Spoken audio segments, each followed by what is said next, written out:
Hello, dear listeners. My name is Esther, and today I invite you to journey with me into a biblical tale of incredible bravery, unwavering faith, and a destiny that changed the course of history. This is a story of a young girl found in the book of Esther who rose from humble beginnings to become a queen who would save her people. It is a story filled with suspense, secret plots, and heart-pounding moments of courage. Imagine yourself in ancient Persia, where palaces shimmer with gold and the air is thick with the whispers of intrigue. Our heroine, a young Jewish girl named Esther, is thrust into a world of unimaginable luxury and dangerous secrets.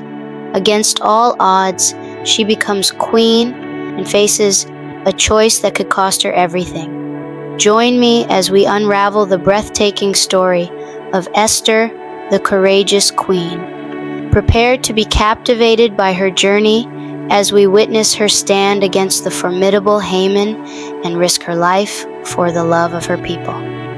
Stay with me, and let's embark on this epic adventure together. By the end, you'll see why Esther's courage still echoes through the ages. So, sit back, relax, and let the story unfold. In the bustling city of Susa, the capital of the Persian Empire, lived a young girl named Esther. She was a beautiful and kind-hearted orphan raised by her cousin Mordecai, a gentle and wise man who worked in the palace of King Xerxes, also referred to as King Ahasuerus in the Hebrew Bible. Esther's parents had passed away when she was very young, and Mordecai took her in as his own daughter. Esther loved to listen to Mordecai's stories about their ancestors and the brave men and women who had followed God's path. Her favorite story was about Moses and how he led their people out of slavery in Egypt. One day, Mordecai would tell her, "You too will do something great for our people. God has a plan for everyone." Little did Esther know that God's plan for her was already in motion. Her life was about to change in ways she could never have imagined. Esther's early life was simple, yet filled with love. She helped Mordecai with daily chores, learned the scriptures, and grew in grace and beauty. Mordecai, though a busy man, always made time to teach Esther the values of faith, courage, and humility. They lived in a modest home in a Jewish quarter of Susa, surrounded by a close-knit community that supported each other through thick and thin. One day, news spread like wildfire throughout the city. Queen Vashti had defied King Xerxes and was banished from the palace. The king needed a new queen, and a royal decree was sent out to gather the most beautiful young women from all over the empire. Esther was among those chosen to be taken to the palace. Mordecai was worried, but knew this might be part of God's plan. "Do not reveal your heritage," Mordecai advised Esther. "Stay true to who you are and trust in the Lord." Esther promised to keep her identity a secret, even as she was taken away to the palace with a heavy heart and a sense of duty. At the palace, Esther was placed in the care of Haggai, the king's eunuch in charge of the harem. Haggai was impressed by Esther's beauty and grace. He treated her with special favor, giving her the best beauty, treatments, and food. Esther quickly won the admiration of everyone around her, including the other young women who were also vying for the king's favor. The palace was a place of luxury and intrigue, filled with opulent rooms, grand halls, and beautiful gardens. Esther often felt overwhelmed by the splendor and the constant competition, but she found solace in her faith and in the quiet moments she spent in prayer. Her gentle nature and kind heart made her stand out among the other candidates. After a year of preparation, it was Esther's turn to be presented to King Xerxes. She wore a stunning gown of royal blue, and her hair was adorned with a crown of pearls. As she entered the throne room, the king's eyes lit up. He had never seen anyone as beautiful as Esther. The sight of her took his breath away, and he immediately felt a deep connection to her. The king placed the royal crown on her head and declared, "Esther, you shall be my queen." Esther's life had changed forever, and she was now the queen of the most powerful empire in the world. But little did she know, her greatest challenges and triumphs were yet to come. Life in the palace was a world away from Esther's humble beginnings. As queen, she was surrounded by luxury and splendor.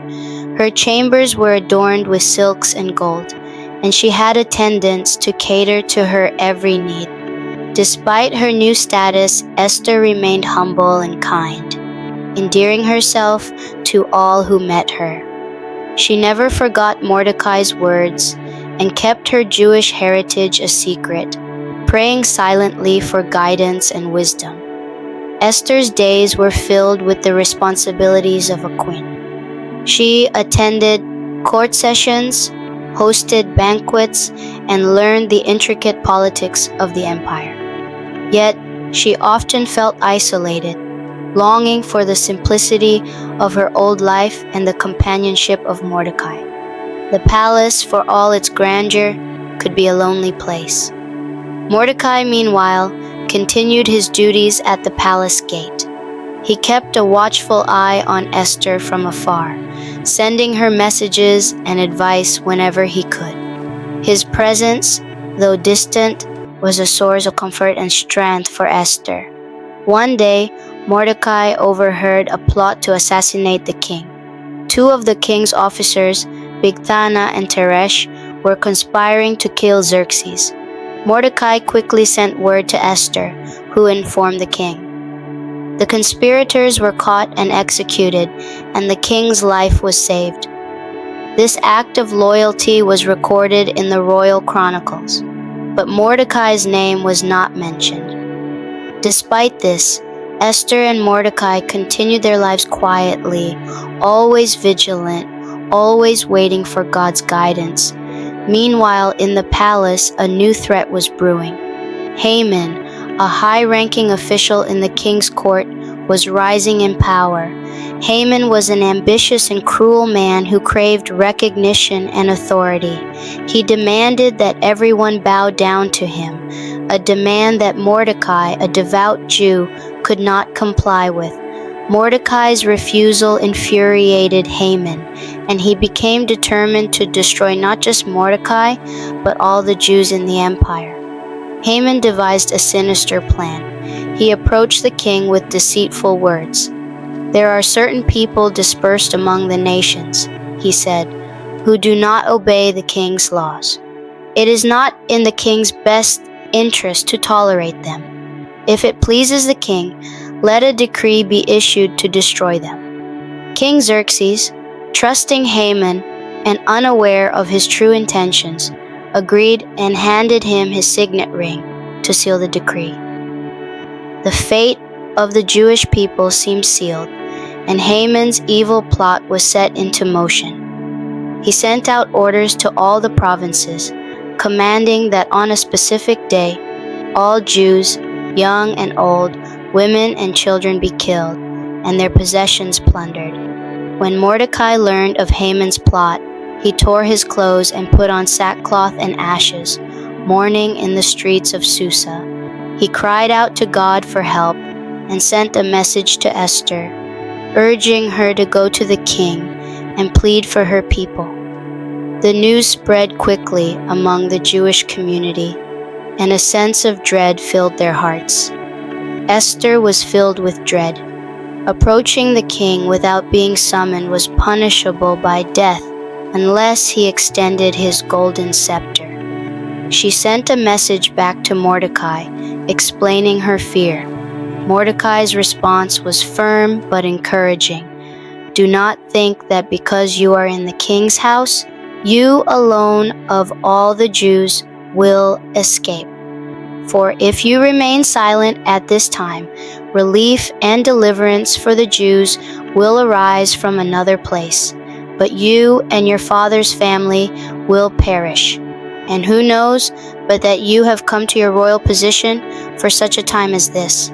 Esther knew Mordecai was right. She called for all the Jews in Susa to fast and pray for 3 days. She and her maids would do the same. When this is done, I will go to the king, even though it is against the law. And if I perish, I perish. Esther prepared herself for the greatest challenge of her life, ready to risk everything to save her people. As the days of fasting and prayer began, Esther felt a mix of fear and determination. She spent hours in her chambers, praying for courage and strength. The palace, usually filled with the sounds of laughter and music, felt eerily quiet as Esther and her maids fasted and prayed. The weight of the responsibility she bore was immense, but she drew strength from her faith and the knowledge that her people were praying for her. Mordecai too continued his vigil at the palace gates, dressed in sackcloth and ashes.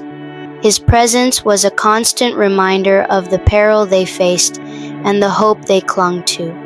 The Jewish community in Susa, united in their fast, prayed fervently for Esther's success and their deliverance from Haman's wicked plan. The 3rd day arrived, and Esther knew the time had come.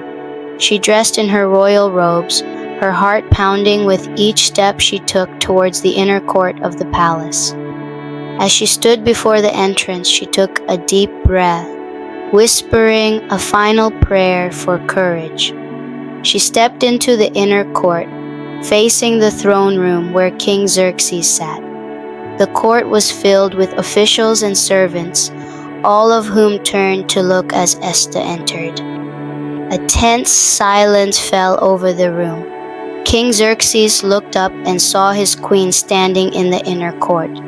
For a moment, time seemed to stand still. Esther's heart pounded as she waited for the king's reaction. Would he extend his scepter, or would this be the end? King Xerxes' face softened when he saw Esther. With a gentle smile, he extended the golden scepter towards her. Relief washed over Esther as she approached the king and touched the tip of the scepter. "What is it, Queen Esther? What is your request?" "Even up to half the kingdom it will be given to you," the king said. Esther took a deep breath, her voice steady as she replied, "If it pleases the king, let the king, together with Haman, come today to a banquet I have prepared for him." King Xerxes agreed, and orders were given for Haman to join them at the banquet. Esther's request intrigued the king, and he wondered what was on his queen's mind. Haman, proud and unaware of Esther's true intentions, was delighted by the invitation. He saw it as a sign of his rising favor in the court. He left the palace with a spring in his step, but his joy was short-lived when he saw Mordecai at the gate, still refusing to bow. Enraged, Haman went home and gathered his friends and his wife Zeresh. Haman boasted about his wealth, his many sons, and all the ways the king had honored him. "And that's not all," he said. "I'm the only person Queen Esther invited to accompany the king to the banquet she gave. But all this gives me no satisfaction as long as I see that Jew Mordecai sitting at the king's gate." Zeresh and his friends suggested he build a gallows 75 feet high and asked the king to have Mordecai hanged on it. Pleased with this idea, Haman ordered the gallows to be built, certain that his enemy's end was near. That night, however, the king could not sleep. He ordered the book of the Chronicles, the record of his reign, to be brought in and read to him. As the servant read, the king learned about the plot Mordecai had uncovered and how Mordecai had saved his life. "What honor and recognition has Mordecai received for this?" the king asked. "Nothing has been done for him," the servant replied. King Xerxes knew he had to rectify this oversight. As morning approached, he sought advice on how to honor Mordecai, setting the stage for an unexpected turn of events that would change the course of their fate. The morning light filtered through the palace windows as King Xerxes pondered how to honor Mordecai. Just then, Haman entered the court to seek permission to hang Mordecai. Before Haman could speak, the king asked, "What should be done for the man the king delights to honor?" Haman, thinking the king meant to honor him, suggested, "Have them bring a royal robe the king has worn, and a horse the king has ridden, one with a royal crest placed on its head. Then let the robe and horse be entrusted to one of the king's most noble princes. Let them robe the man the king delights to honor, and lead him on the horse through the city streets, proclaiming before him, 'This is what is done for the man the king delights to honor.'" King Xerxes, pleased with the suggestion, commanded, "Go at once. Get the robe and the horse, and do just as you have suggested for Mordecai the Jew, who sits at the king's gate. Do not neglect anything you have recommended." Haman's face fell, but he had no choice. He robed Mordecai and led him through the streets of Susa, proclaiming the king's words. The people watched in astonishment, and Mordecai's honor was restored. Haman returned home humiliated, and his wife Zeresh warned him, "Since Mordecai, before whom your downfall has started, is of Jewish origin, you cannot stand against him. You will surely come to ruin." Meanwhile, Esther prepared for the second banquet. Her heart was heavy with the burden of her people, but she knew she had to act. That evening, King Xerxes and Haman arrived at the banquet, curious about Esther's request. The room was filled with the aroma of rich foods and the soft glow of candlelight. Servants moved silently, attending to their every need. As they dined, the king asked again, "Queen Esther, what is your petition? It will be given to you. What is your request? Even up to half the kingdom, it will be granted." Esther took a deep breath, her eyes meeting the king's. "If I have found favor with you, your majesty, and if it pleases you, grant me my life. This is my petition, and spare my people. This is my request. For I and my people have been sold to be destroyed, killed, and annihilated. If we had merely been sold as male and female slaves, I would have kept quiet, because no such distress would justify disturbing the king."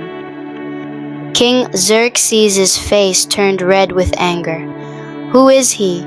Where is the man who has dared to do such a thing?" he demanded. Esther pointed to Haman. "The adversary and enemy is this vile Haman." Haman was terrified before the king and queen. The king got up in a rage and left the banquet hall to the palace garden. Haman, realizing his life was in danger, stayed behind to beg Queen Esther for his life. Just as the king returned, Haman fell on the couch where Esther was reclining, pleading desperately. The king saw this and exclaimed, "Will he even molest the queen while she is with me in the house?" As soon as the word left the king's mouth, the guards covered Haman's face, sealing his fate. One of the eunuchs attending the king said, "A gallows 75 feet high stands by Haman's house. He had it made for Mordecai, who spoke up to help the king. Hang him on it," the king ordered. Haman was taken away and hanged on the very gallows he had prepared for Mordecai. The king's anger subsided, but Esther knew their work was not yet done. The decree to annihilate the Jews still stood, and they needed to act quickly to save their people. That night, as the palace settled into an uneasy calm, Esther and Mordecai met in secret. They discussed the next steps, knowing that the fate of their people rested in their hands. They devised a plan to counter Haman's decree and bring hope to the Jewish community. With determination and faith, they prepared to present their plan to the king, ready to fight for their people's survival and freedom. The following morning, Esther and Mordecai approached the throne room with a sense of urgency. The decree to annihilate the Jews was still in effect, and time was running out. They knew that the only way to save their people was to convince the king to issue a new decree that would allow the Jews to defend themselves. King Xerxes, now aware of the gravity of the situation, received them with concern. "What is your request, Queen Esther? What do you need, Mordecai?"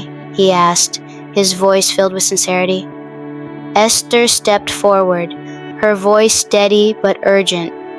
"If it pleases the king, and if he regards me with favor, let an order be written overruling the dispatches that Haman devised and wrote to destroy the Jews in all the king's provinces. For how can I bear to see disaster fall on my people? How can I bear to see the destruction of my family?" Mordecai added, "Your Majesty, if it pleases you, let a decree be written that allows the Jews in every city to assemble and protect themselves against any who would attack them. Let them destroy, kill, and annihilate any armed force that threatens them, and let them take the property of their enemies as plunder." King Xerxes listened carefully, understanding the dire situation. He removed his signet ring, which he had reclaimed from Haman, and handed it to Mordecai. "Write another decree in the king's name on behalf of the Jews, as seems best to you, and seal it with the king's signet ring. No document written in the king's name and sealed with his ring can be revoked." With the king's authority, Mordecai and Esther worked tirelessly to draft the new decree. The royal scribes were summoned, and the decree was written in every language of the empire. It was sent out swiftly by couriers on horseback, reaching all 127 provinces. The new decree allowed the Jews to unite and defend themselves against any who would harm them. It brought hope and relief to the Jewish community, who had been living in fear and despair. As the news spread, the Jews prepared themselves for the day of reckoning, determined to protect their lives and their families. The day set for their destruction turned into a day of empowerment and deliverance. The Jewish people gathered in their cities, ready to defend themselves. They armed themselves with whatever they could find, from swords and spears to makeshift weapons. The men, women, and even children stood side by side, united in their resolve. When the fateful day arrived, the enemies of the Jews attacked, but they were met with fierce resistance. The Jews, empowered by the decree and their faith in God, fought bravely and decisively. They defended their homes, their families, and their right to live in peace. The battle was intense, but the Jews emerged victorious. In the citadel of Susa, the Jews killed and destroyed their enemies, but they did not lay their hands on the plunder. The king, curious about the outcome, asked Esther for a report. Esther requested that the Jews in Susa be allowed to carry out the same decree the next day, and that the 10 sons of Haman be hanged on the gallows. King Xerxes granted her request, and the enemies of the Jews were defeated completely. the Jewish people celebrated their deliverance with great joy and thanksgiving. They declared the 14th and 15th days of the month of Adar as days of feasting and joy, of giving presents of food to one another and gifts to the poor. These days were called Purim from the word pur, which means lot, because Haman had cast lots to determine the day of their destruction. The celebration of Purim became an annual tradition, a reminder of how God had delivered his people from their enemies through the courage and faith of Queen Esther and Mordecai. Esther and Mordecai's legacy lived on, inspiring generations to come. They had not only saved their people, but had shown the world the power of faith, courage, and unity. Esther continued to serve as queen with wisdom and grace, always remembering the lessons of her journey from a humble orphan to a courageous queen. The celebration of Purim became a joyful and significant festival for the Jewish people. Every year, they remembered the courage of Queen Esther and the wisdom of Mordecai, honoring their heroes who had risked everything to save their people. The story of their triumph was told and retold, becoming a source of inspiration and hope for generations.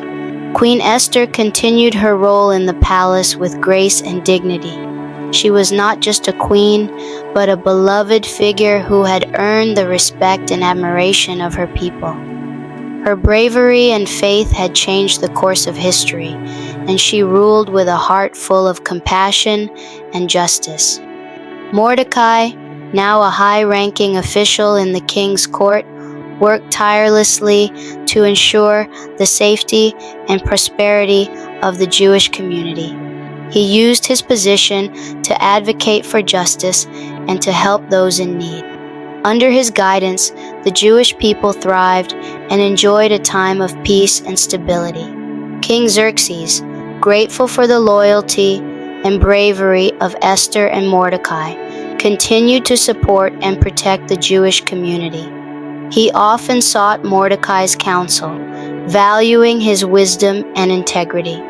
The king's respect for Mordecai and Esther grew, and their influence in the palace remained strong. The relationship between Esther and Mordecai deepened over the years.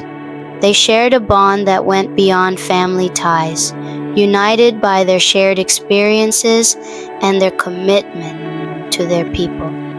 They often reminisced about their journey, reflecting on the miracles and the challenges they had faced together. As the years passed, the memory of Haman's plot and the deliverance of the Jewish people remained vivid in their minds.